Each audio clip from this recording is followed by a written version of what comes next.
Run it back, Philly. No frauds, no fanboys, no intros.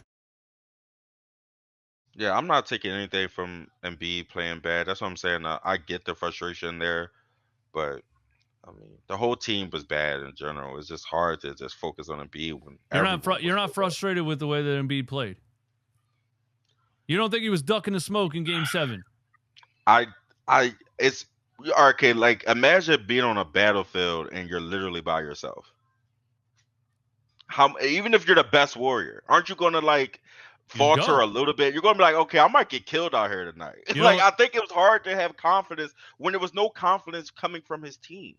So yeah, he could be a better leader. I heard that. I heard you say that earlier. He definitely could be a better leader. He has to get his body language, and he could do better.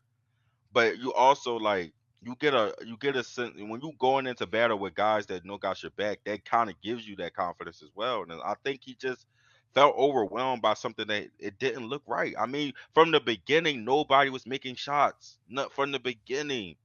Where was he supposed to get his confidence from? What was he supposed to build off? It was nothing to I build don't think off. he asserted his physicality at all in Game 7. And there Oh, was times where he had Marcus Smart and he's passing the ball back out. And then you know the one game in the playoffs where PJ Tucker's yelling in his ear, telling him to stop passing the ball, and I'm like, he needs somebody to tell him to play physically and assert yourself. There was one play in Game 7 where he went through a triple team and got an and one. I'm like, that's what we need you to do. Put it all on the line, bro.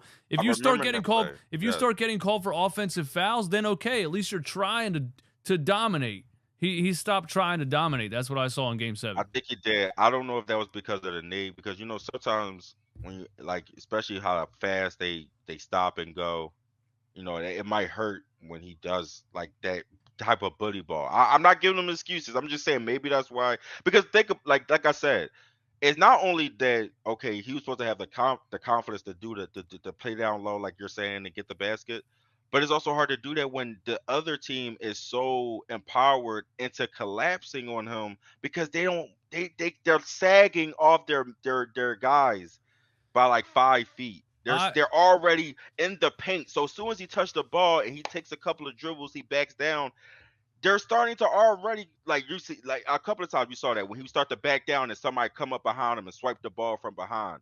Like you know what I'm saying? Like No, I agree. I I've don't been want to saying make excuses. I'm just I've been saying, man. saying that. I've been saying that about Embiid for a long time. That if the perimeter players aren't at the level they need to be at, it's easy to stop him because you could just triple team him and then he can't do anything. But in Game 7, I just wanted to see more physicality and him Yeah. try something. I just saw him run from it too many times in Game 7. But yeah, you're not.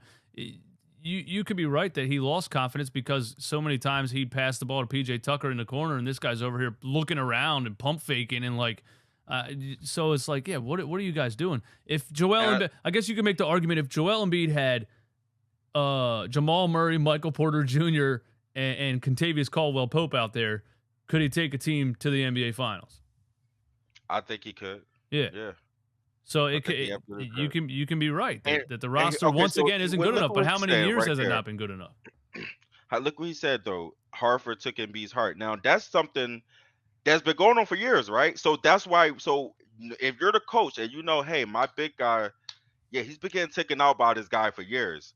We should probably game plan for that. We should probably make sure we help him get over that hump, right? None of that happened. None of that happened. So that's what I'm saying is like when Jay becomes Yeah, you're the one that said he wasn't exactly. that guy. I'm the guy. He's not that guy, but I didn't mean that he's not a guy that can get certain things done. He just need help, man. That's all I Yeah. meant. What's it? I'm an Embiid fan. That's what I'm saying. Even when I said it, I didn't want to say it I'm in an the Embiid sense. fan too, but I'm tired of him being hurt, man. And that's not a Yeah, detriment. no, that's a whole different story. That's Yeah, because not he me can't stay slandering healthy. him. That's not me Yeah, slandering him. That's not me talking bad about him as a player, as a person. It's frustrating that he yeah. can't stay healthy, and that's why I say trade him right now because he's not gonna be healthy. Nothing over the course of 6 years has showed me that he's suddenly gonna be healthy. That's true. I mean, that I don't even know. I have nothing to say to that one. That is absolutely true. And it's weird because last year it wasn't even him. That's what sucks about the last year injury. He was literally by what's the guy name? Raptors just right in the face.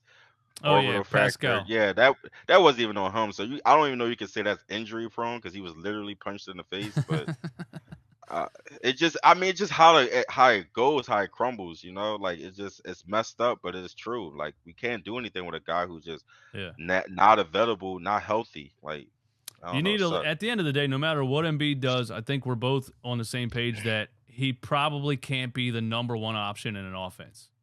Right. You need to run the game from the perimeter. If Harden was 5 years ago, Harden, this would be Well, unstoppable. let's put it this way: if he is your number one option, it's with the fear that whoever is next to him can also go off, so he has more. You know what I'm saying? Like he can, but you got to have some other threats. Because if he's your only threat, it's going to be really, really easy to stop him. That's the problem. He needs other threats on the team so that he can get his game going. I don't He think he's. can't be the main I focus. don't think he's ever been a good enough passer for it And either. that's another thing. Yes, I Because agree with that. you can't double team Jokic. He's already hitting the skip pass before you even get over there. But Yes, he's already seeing the field. that's a point. His That's IQ rare though. is way higher. Yeah, and that's very rare. And I think we also don't really understand. Well, I don't want to say we don't understand, but we don't get how hindering that is that Embiid didn't start playing basketball till he was 16. Yeah. That means a lot of those fundamentals he learning very late. He's learning right now at 30. So a lot of time, like as American ball players, we Mm-hmm. already been learning how to do all the. Yep. And he's just getting together. I mean, he was just, if you go back to how clunky he used to be, even though how good he was his rookie Bro, I got year cooked and by a all those years. 12-year-old right down at the community center. I got cooked by a 12-year-old. This kid was hitting step backs through the legs, everything, man. Left hand, right hand, everything. Yeah. 12 years old. Exactly. And I feel like Embiid just like kind of like that, that smart kid that's like started school really late, but they're smart, but they just don't know as much as you because they're late, but they're catching up.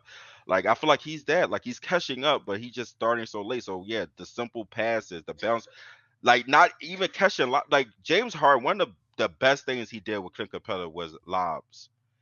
Him and the Embiid just could not really connect with lobs. They tried, I think Embiid they doesn't tried run to one the rim. time. He doesn't run to the rim. He Bro, did you can't see how many times in his playoffs he got the ball at the rim and missed a layup? Why is he even why I are you don't even know. doing a layup? That's the most frustrating thing. I don't know. He puts the ball That's right so here weird. in front of the rim. Like It's like he just turns it like he goes for the dunk and just turns it over. bro, slam Like I it, don't know. man. It's like yeah, I'll be saying it all the time. I don't know, but What I guess like I'm not confident right now because I think Embiid needs an elite perimeter players, and I don't see where those guys are coming from. I don't think Maxi's there yet. I think Harden's washed. I don't know. What's your confidence level right now for this upcoming season? I know it just ended, but we need a coach. I can't say it until there's a coach. I can't say it until we have a coach. I feel that's that. really what I'm waiting for, man. I need to see because once we have a coach, we know what identity we might be going towards. Like what type of identity we're going to have going for. I don't know where we're about to be, so it's really true. hard to tell. It's true. Once you get the coach, you'll know kind of like what direction they're going to go in. Yeah, I agree with that. Run it back, Philly. No frauds, no fanboys, no intros.